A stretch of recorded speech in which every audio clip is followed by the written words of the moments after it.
జై శ్రీమన్నారాయణ. ఆపదాముపహత్తారం దాతారం సర్వసంపదాం లోకాభిరామం శ్రీరామం భూయో భూయో నమామ్యహం. శ్రీమద్ రామాయణం వాల్మీకి మహర్షి రచించినటువంటి శ్రీమద్ రామాయణాన్ని యథాతథంగా వినిపించాలని ఒక సంకల్పంతో ఈ యజ్ఞాన్ని ప్రారంభించాను. ఈ యజ్ఞంలో భాగంగా ఈరోజు 35వ సర్గకి వెళ్తున్నాము. ఈ 35వ సర్గకి వెళ్ళే ముందు రామాయణం గురించి 2 మంచి విషయాలు మాట్లాడదాం. రాముడు లోకాభిరాముడు. ఎందుకు లోకాభిరాముడు అంటే రాముడు తీసుకున్న ఆదర్శమైనటువంటి నిర్ణయాలు అలాంటివి. తండ్రి మాట జవదాటలేదు. తండ్రి ఏది చెప్తే ఇప్పుడు ఉన్న సర్గల్లో తండ్రి చెప్పినట్టు గురువు గారు వెంట నడిచాడు, విశ్వామిత్రుడు వెంట నడిచాడు. విశ్వామిత్రుడు ఏది చెప్తే అది చేస్తున్నాడు. అలా మనిషి ఈరోజు తండ్రికి తల్లికి సరెండర్ అయిపోవాలి. ఏదైనా పని చెప్తే చేసే విధంగా ఉండాలి. అలాగే ఒక గురువుని ఆశ్రయించినప్పుడు గురువుకి ఇవ్వాల్సినటువంటి గౌరవాన్ని ఇవ్వాలి.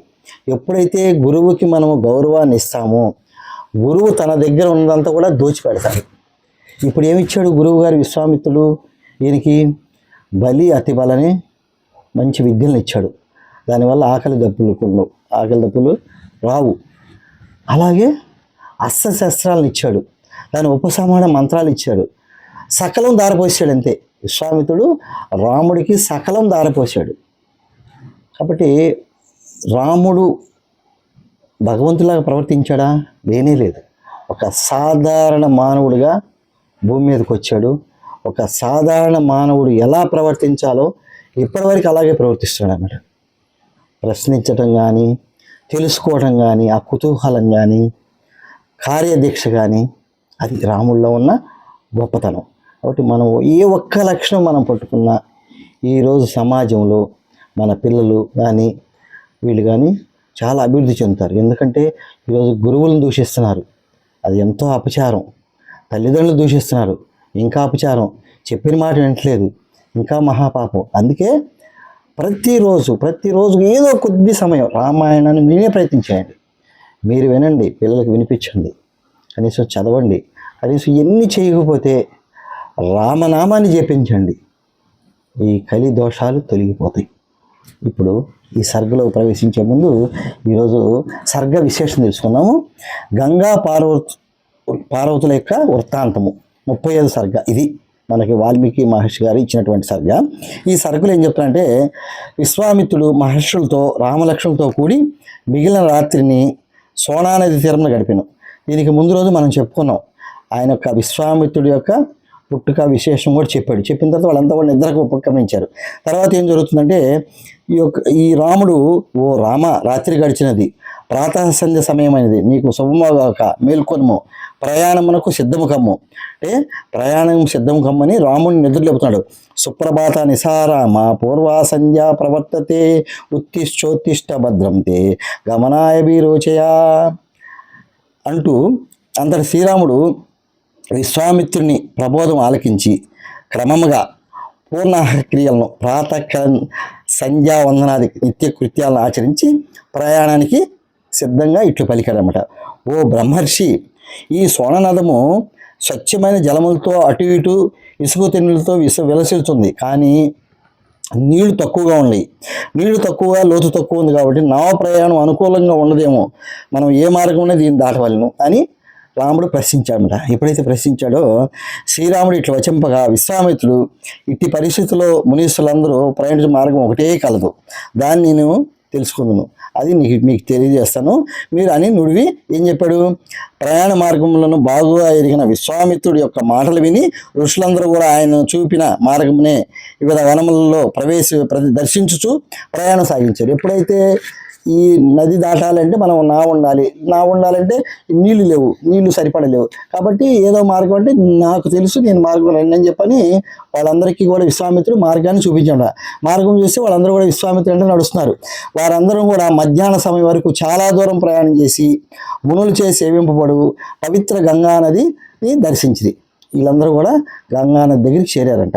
చేరిన తర్వాత హంసలతో సారస బెగ్గురు పక్షులతో అలరాడుచున్న ఆ పుణ్యనదిని చూసి విశ్వామిత్ర మహర్షులందరూ కూడా రామలక్ష్మణులు ప్రసన్న చిత్తులేరు. ఎంతో ఆ గంగానది చూసి ఎంతో ఆనందపడ్డారంట. ఆనందపడి అంతటా వారు గంగా తీరమున ఒక ప్రదేశం శుభ్రపరచుకొని నివాసయోగ్యంగా చేసుకున్నమాట ఆ మునులందరూ కూడా స్నానాలు ఆచరించి విద్యుక్తముగా దేవతలకు, ఋషులకు, పితృగణులకు అందరికీ కూడా తర్పణాలు చేశారు. అగ్నికులుగా ఆవిసులు ఇచ్చి హవిష్యాన్నము అంటే యజ్ఞశిష్టాన్నము కూడా అమృత వలె సేవించారు. పిమ్మట వారందరూ సంతోషిస్తులై ఎంతో సంతోషంగా చేసుకొని ఆ గంగా తీరమునందే ఒక శుభమైన ప్రదేశమున మహాత్ముడైన విశ్వామిత్రుని చుట్టూ కూర్చున్నారట. కూర్చున్న తర్వాత శ్రీరాముడు విశ్వామిత్ర మహర్షిని ఇట్లా అడుగుతున్నాడు. అందరూ కూడా ఆయన చుట్టూ చేరారు. అన్ని కార్యక్రమాలు ముగించుకొని ఆయన చుట్టూ చేరారు. ఓ మహానుభావ, స్వర్గ మర్త పాతాళ లోకాలు ప్రవహించుచున్నట్టు గంగా వృత్తాంతం గురించి వినబోతున్నాం. చూడండి, స్వర్గలోకము, భూలోకము, పాతాళ లోకం, ఈ 3 లోకల్లో గంగా అనేది ప్రవహిస్తుంది. గంగాదేవి అమ్మ. మరి ఆమె వృత్తాంతం ఏందని అడుగుతున్నాడు. ఇది ఎలా ఉంటుందంటే, మనకి అర్జునుడు కృష్ణుని ప్రశ్నించి మనకి భగవద్గీత లోకానికి వచ్చింది. అలాగే ఎలా అయితే ఈ భగవద్గీత లోకానికి వచ్చింది అంటే వాళ్ళిద్దరి కోసమా? కాదు, మన కోసమే. అలాగే ఇక్కడ ప్రశ్నించే ప్రతి ప్రశ్న కూడా మన కోసమే, మనం తెలుసుకునే దానికోసమే ఇక్కడ ప్రశ్నించడం అన్నమాట. కాబట్టి శ్రీరాముని ప్రశ్నకు సమాధానంగా విశ్వామిత్ర మహాముని గంగానది యొక్క పుట్టు పూర్వత గురించి ఇట్లు చెప్పబడిను. ఏమని చెప్పండి? హిమాలయం అని ఒక మహాపర్వతం కలదు. అది గిరుల్లో మహాశ్రేష్టమైనది. ఇనుము, రాగి మొదలగు లోహాలకు నిలవైనది. ఓ రామ, ఆ హిమవంతునకు 2 కుమార్తెలు గలరు. వారు సాటిలేని సౌందర్యవతులు.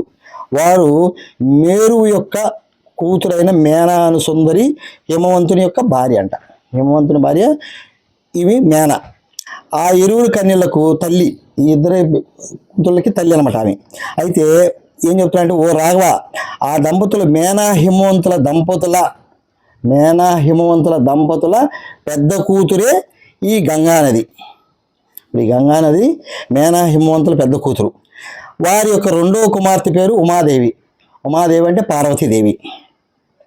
అంతటి దేవతలందరూ కూడా తమ ప్రయోజనార్థమై జ్యేష్ఠ కుమార్తెయగు గంగను తమకు అప్పగింపమని హిమవంతుని కోరుకున్నారు. ఈ దేవతలందరూ కూడా గంగాదేవిని తమకు అప్పగించమని దేవతలు కోరుకున్నారంట. కోరుకున్న మీద ధర్మాత్ముడైన హిమవంతుడు లోకపావనియు నిరాటంకంగా సాగిపోవుందయ్యు తన కూతురును గంగను ముల్లోకముల హితమునకై వారికి అప్పగించాడు.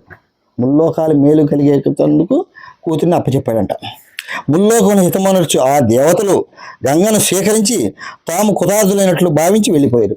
తాము వచ్చిన పని అయిందని చెప్పి భావించి వెళ్ళిపోయారంట. ఓ రఘునందన, ఈ హిమవంతుని 2వ కూతురు ఉమాదేవి కన్యగా నుండి తపస్వివై తీవ్రమైన వ్రతనిష్టతో తపమాచరించింది. అంతట హిమవంతుడు లోకవంద్యయు శివుని పతిగా కోరి ఉగ్రమైన తపస్సు ఆచరించుతున్నదనియు అయినా తన కుమార్తె ఉమాదేవిని పరమేశ్వరునికి వివాహం చేశాడు. ఎప్పుడైతే శివుడి గురించి తపస్సు చేస్తున్నట్టు తెలుసుకొని శివునికి ఇచ్చి వివాహం చేశాడంట 2వ కూతురిని. ఓ రాఘవ, హిమవంతుని 2 పుత్రికలను నది శ్రేష్టయు గంగయు పరమశివుని పత్ని ఉమాదేవియు 2 కూడా లోకానికి పూజ్యులైరి. ఓ సుందర గమన, చూడండి ఎంత బాగా పలికిస్తాడంటే రాముని. ఓ సుందర గమన, ఇది వాల్మీకి మహర్షి రచించినటువంటి వాక్యం అనమాట. ఇవాళ రామాయణం మీకు యథాతథంగా ఎందుకు వినిపిస్తానంటే, ఈ వాల్మీకి ఏదైతే రచించారో అది వింటేనే మనలో ఎక్కడ లేని ఆనందం వెల్లువెక్కుద్ది అనమాట. ఓ సుందర గమన రామ, గంగానదిని మొదట ఆకాశంకు చేరిన కథనంతా కూడా నీకు తెలిపాను. ఆనాడు హిమవంతుని కూతురుగా జన్మించి దివికి చేరిన ఆ సురనదియే రమ్యమైన పుణ్యమైన ఆ నదియే ఈ గంగా నది. కాబట్టి ఈ గంగా నది వృత్తాంతం తెలియజేశాడు. గంగా అంటేనే మన మనలో ఉన్నటువంటి పాపాలు ఎన్నో కూడా తొలగిపోతాయి. స్నానం చేయాల్సిన అవసరంలా గంగాదేవిని స్మరించినంతనే మన పాపాలు కూడా తొలుగుతాయి అని పురాణాలు తెలియజేస్తున్నాయి అన్నమాట. కాబట్టి ఈ సర్గని 24 శ్లోకాలతో వాల్మీకి మహర్షి గారు పూర్తి చేశారు.